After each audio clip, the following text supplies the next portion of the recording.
안녕하세요. 반갑습니다. 저는 인천파고다에서 인생 토익팀 리딩 컴프레hen션을 담당하고 있는 강한성 강사입니다. 자, 오늘은요, 여러분들과 함께 5분 동안 이 동사라는 것을 배워보게 될 건데, 이 동사 중에서도 우리 첫 번째 테크닉이라고 볼 수 있는 주어와 동사와의 수일치에 대해서 보도록 하겠습니다. 그리고 이 5분 동안 배워놓은 내용을 바탕으로 문제를 풀 수 있는지 없는지까지 확인해 보기 위해서 뒤이어 나오는 영상에서는요, 우리 20문제를 풀어보게 될 거니까 여기서 개념을 쌓고 그리고 그 다음 20문제를 풀어보면서 개념이 적용될 수 있는지 없는지를 확인해 보시면 되겠습니다. 자, 그러면 우리 바로 한번 본론으로 가보도록 하죠. 우리 일단 파트 5라는 부분을 한번 보도록 하죠. 파트 5는 뭐라고 불리냐면 문장을 완성시켜주면 된다는 incomplete sentence, 즉 불완전한 문장을 단어 하나를 골라줌으로써 완성시켜주면 되는 구간이 됩니다. 근데 우리 문장이라 하면 과연 무엇이냐 볼 필요가 있어요. 우리 문장은 뭐냐? 단어에 뭉탱이가 있고 맨 마지막에 이렇게 쉼표가 찍힐 수가 있는 것을 바로 문장이라고 하는데요.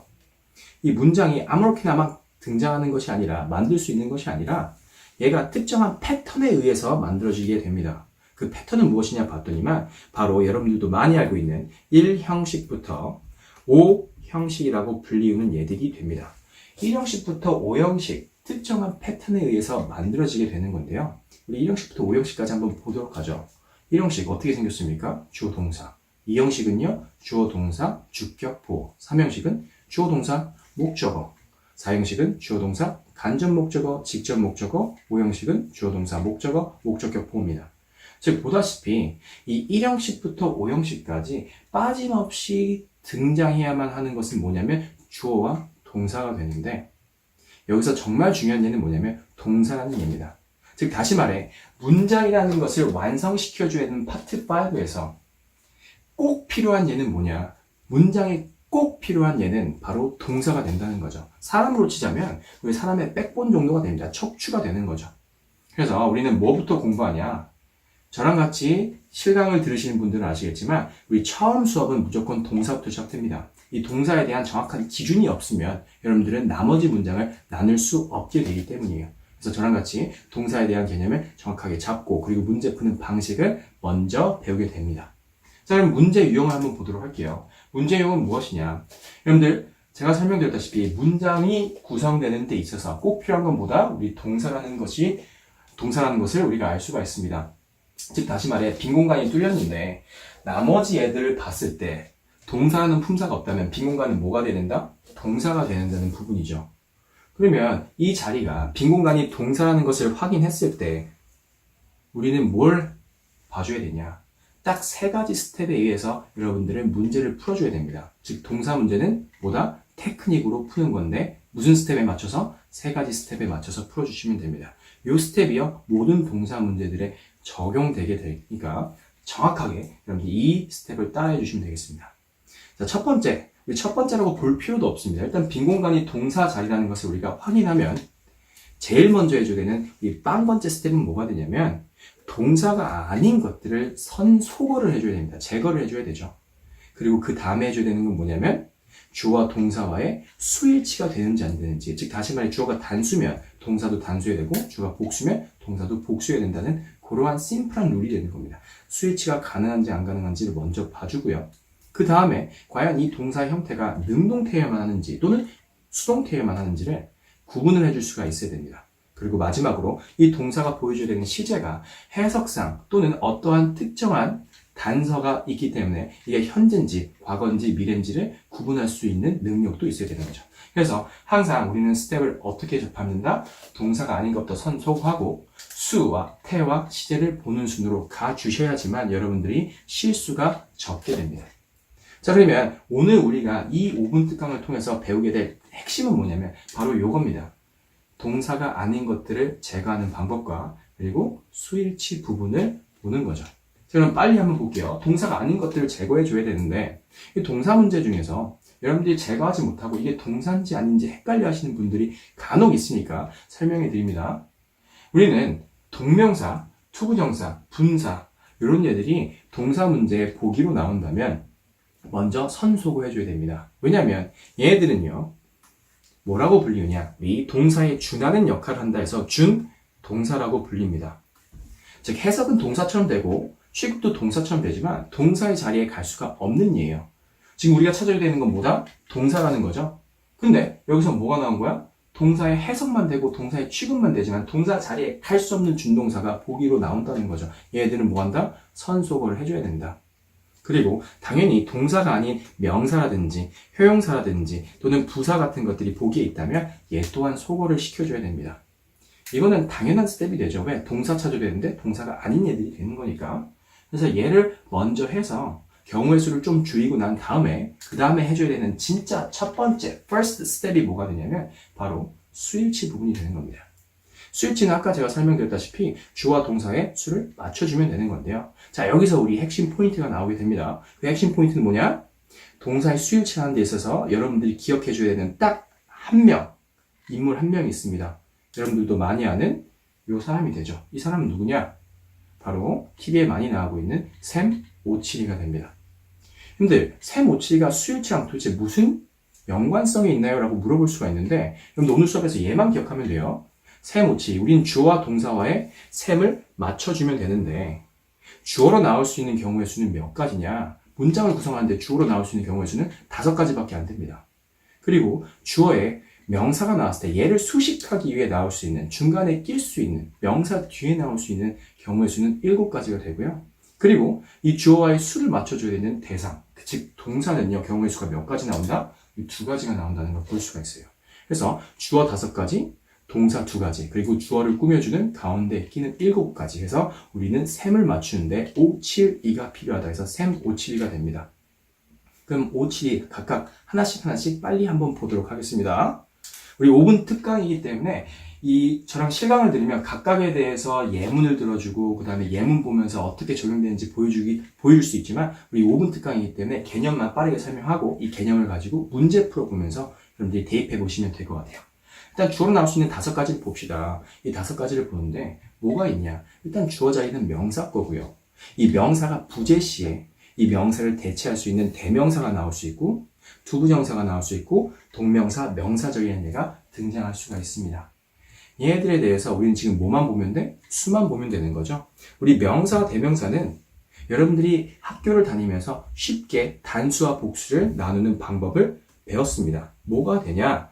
얘는 단수, 복수가 둘 다 되는 얘인데 명사 같은 경우는 단수 만들려면 어떻게 됩니까? 앞에 어나 언이라는 것을 집어넣고 뒤에 뭐예요? s를 붙이지 않는 명사를 쓰면 단수입니다. 심플하죠? 복수는요. 명사 뒤에 s를 붙여버리면 복수가 됩니다. 그렇죠? 그렇기 때문에 새로운 걸 배울 필요가 없어요. 단수, 복수를 나누는 데 있어서. 대명사 같은 경우는요. 우리 I, my, me, mine이라는 노래를 불렀죠. 그 중에 첫 번째 주자로 나오는 우리 주격이라는 얘가 있습니다. 주격 대명사. 주격 대명사들은요. 뭐가 있냐? he는 단수고 they는 복수다. we는 복수다. 이런 것만 여러분들이 구분할 수 있으면 여러분들은 이미 단수와 복수를 나눌 수 있게 되는 겁니다. 그럼 주어로 나왔을 때 약간 헷갈릴 만한 건 뭐냐? 우리 투부정사, 동명사, 명사절이 되는데 얘들은요. 여러분들 개념입니다. 뭐뭐 한다는 것으로 해석이 되죠. 그럼 이 개념이면 어떻게 보냐? 개념은 뭐다? 우리 추상적인 거니까 추상명사라고 봐도 이상 없죠. 그럼 추상명사는 뭐로 취급이 되는 거야? 우리 항상 단수로 취급됩니다. 즉 투부정사나 동명사나 명사절이 주어 자리에 나왔을 때 얘는 뭐야? 개념이기 때문에 단수 취급을 해주면 되겠습니다.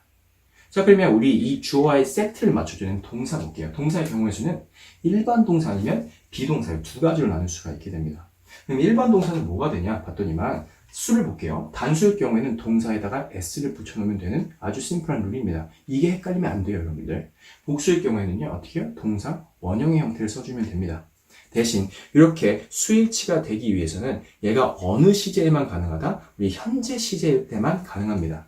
과거 시제가 되거나 미래 시제가 되면요 항상 동일한 형태를 보여주죠. 앞에 있는 주어가 단수이든 복수이든 간에 동사에 ed를 붙여넣거나 아니면 조동사 we를 가져와서 동사 원형이 들어가서 미래 시제를 보여주게 됩니다. 즉 수일치 게임은 일반 동사에서 언제밖에 안 돼? 바로 현재 시제일 때밖에 안 된다라는 점입니다. 자, 우리 비동사 볼게요. 비동사 같은 경우는요 현재 시제일 때 단수 is고요 복수 a가 됩니다. 대신 여기서 좀 특이한 점이라고 볼 수 있는 것은 뭐냐면 과거 시제로 갔을 때도 얘는 뭐가 가능하다? 수일치가 가능하다는 거죠. is는 was가 되고 a는 were가 된다는 겁니다. 당연히 미래 시제가 될 경우에는 뭐가 나온다? will이라는 조동사가 나오기 때문에 뒤에는 동사 원형인 be가 나오겠죠. 그래서 과거 비동사의 특징은 뭐냐면 현재 시제와 과거 시제 둘 다 스위치 게임을 할 수 있다는 점이 바로 특징이 됩니다. 그래서 주어와 동사와의 수를 맞춰주는 데 있어서의 어려움은 없어요. 그럼 진짜 어려운 건 뭐냐? 이 토익에서는요, 절대 주어와 동사를 붙여놓고 스위치 문제를 내지 않습니다. 왜? 난이도가 너무 쉽기 때문이죠. 그러면 어떤 식으로 스위치 문제가 나오냐? 주어와 동사 사이를 최대한 멀게끔 합니다. 뭐를 통해? 이 주어를 꾸며주는 7가지 수식해주는 예들을 통해서요. 여러분들 보시면 형용사와 그리고 전치사 플러스 명사와 분사와 그리고 관계대명사 또는 관계부사라는 것, 그리고 투부정사, 그리고 that 플러스 s 플러스 b라는 that하고 문장이 나오는 형태 또는 동격의 형태. 그래서 총 7가지가 이 앞에 주어가 뭐가 나왔을 때, 명사가 나왔을 때 수식해주게 됩니다. 그러므로 주어를 못 보게 하는 거고 동사를 못 보게 해서 수일치를 실패하게끔 만드는 거죠. 오늘 수업의 특징은 뭐냐? 여러분들 가운데 끼는 이 7가지를 묶어서 버릴 수만 있으면 됩니다. 버리고 진짜 주어와 진짜 동사를 찾아서 2가지의 수를 맞춰서 올바른 답을 골라주면 되겠습니다. 그리고 오늘 수업은 목적은 뭐다? 가운데 있는 7가지를 묶어서 버릴 수 있으면 된다라는 거예요. 오케이? 자, 그러면 이게 바로 뭐가 되냐면 스위치 문제를 푸는 데 있어서 기본적인 테크닉이 됩니다. 그러면 스위치 문제에서 조금 더 어렵게 내려면 뭐가 나오냐? 즉 주류가 아닌 비주류로서 드문드문 나오게 되는 문제는 뭐냐? 바로 요게 됩니다. 스위치 예외 문제로서 항상 동사 원형을 요구하는 형태가 있는데, 자, 1번부터 3번까지는 항상 동사 원형을 요구하는 형태가 됩니다. 이건 단순 암기 부분이기 때문에 여러분들 그냥 외워주시면 되는데요. 자, please 다음에는 뭐가 나온다? 동사 원형이 나온다. 조동사 뒤에는 뭐가 나온다? 동사 원형이 나온다. 이 1번과 2번 같은 경우는 어렵지가 않아요. 하지만 이 뒤에 3번 경우는 여러분들이 조금 노력을 해줘야 됩니다. 요청 동사든지 권고 동사라든지 아니면 명령 동사라든지 이러한 동사가 나오고 뒤에 대리하이철 이 개념 자체를 내가 요청해, 권고해, 제안해 이런 식으로 나왔을 때 이 대리하이철은요, 권고할 때 우리 조동사 뭐 쓰지? 뭐뭐 하면 좋겠어? 이 should 쓰죠. 여기서는 should가 나오지 않더라도 생략돼 있는 것처럼 보이기 때문에 뭐가 나온다? 항상 동사 원형이 등장한다는 부분입니다. 그래서 여러분들이 요청 동사, 권고 동사, 명령 동사들이 나왔을 때 대리할 절은 뭐가 나온다? 항상 동사 원형이 나온다는 부분을 꼭 알고 계셔야 돼요. 요게 오답률이 꽤나 높습니다. 기억해 주셔야 되고요. 자, 그리고 한 다음에 우리 수일치 부분에서 좀 예외적으로 볼 수 있는 게 뭐냐면 우리 명사가 나오면 명사를 꾸며주기 위해서 전치사 플러스 명사가 나온다고 아까 전에 바로 앞에서 설명해 드렸습니다. 여기 나왔죠? 전치사 플러스 명사. 근데 이 앞에 있는 명사가 뭘 설명해 줄 때? 수량을 표현해 주는 수량 대명사일 때는 이 뒤에 나오는 전치사 플러스 명사에서 이 전치사는 항상 of로 고정되어 있는 값이 나오고요. of가 나오고 그 뒤에 나와 있는 이 명사가 어떤 게 되냐? 뒤따라 나오는 동사에 대한 수의 결정권을 갖게 됩니다.